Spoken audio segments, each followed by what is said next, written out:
Конституциянын жаңы долбоору боюнча талкуу күн сайын кызып жатат. Баш мыйзам боюнча айтылган сунуштардын ичинен өзгөчө талкуу жараткан Садыр Жапаровдун өлкөнүн башкаруу тутумун алгач президент анан вице-президент түзөт деп, андан соң кайрадан президент менен премьер-министр деп пикирин өзгөрткөнү болууда. Мен президент, анан вице-президент деп коелу дегенбиз да. Вице-президент болсун, анан министрлер болсун ылдый карай дегенбиз.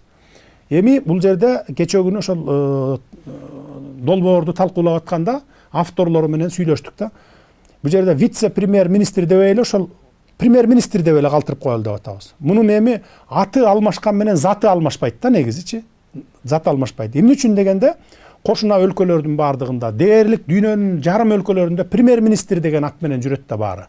Анан мисалы Азербайжанда вице-президент келгенде дейт, мисалы кошуна өлкөлөрдө статусун определять эте албай кыйналабыз дейт да, баягы көпчүлүк өлкөлөрдө. Ошон үчүн премьер-министр деп эле ат менен калса деп атабыз да. Бул эми долбоор, сунуш. Садыр Жапаровдун минтип пикирин кескин өзгөрткөнү коомчулукта талкуу жараткан. Муну саясий оппоненттери бурмалап, коомчулукта Садыр айта берет, сөзүнөн кайта берет деп ылакап жайылтууга аракет жасашкан. Бирок эксперттердин пикиринде Садыр Жапаровдун минтип коомчулуктун пикири менен эсептешкени эң туура көрүнүш.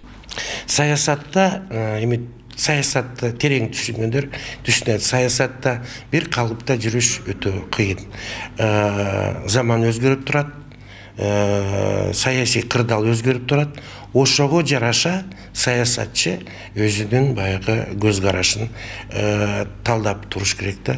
Болбосо бир эмеге туруп алып, өзүнүн баягы көгөрүп тура берсе, бул саясат туура эмес, бүдөмүк жолго алып кетиши мүмкүн да. Учурда Конституциялык кеңешменин мүчөлөрү күн сайын чогулуп, баш мыйзамдын жаңы долбоорун талкуулап жатышат. Андагы айтылган сунуштар коомчулукта кызуу талкууга жем таштоодо. Алсак кеңешменин айрым мүчөлөрү мамлекеттин атын Кыргыз Республикасы дебей, Кыргыз Эл Республикасы деп атоону сунуш кылган. Бул боюнча ар кандай пикирлер айтылууда. Мындайча айтканда түрк тили жекеле станды жөн эле мындай бир жергиликтүү эмес, өзүнчө мамлекет катары сезилген экен.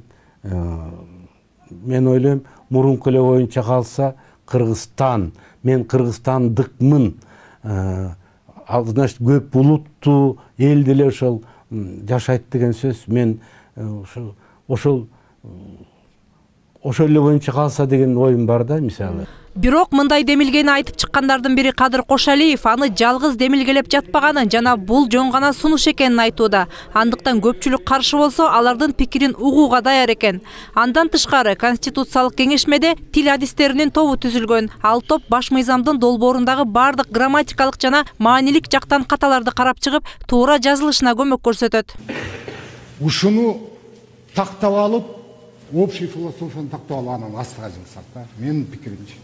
Конституциялык кеңешмеде юристтер, тилчилер, адабиятчылар, окумуштуулардан турган 90дон ашуун адам мүчө болуп кирген. Алар 3 негизги топко бөлүнүп иш алып барып жатышат. Андан тышкары өз сунушун айтам деген бардык тараптарга эшик ачык дешет демилгечилер.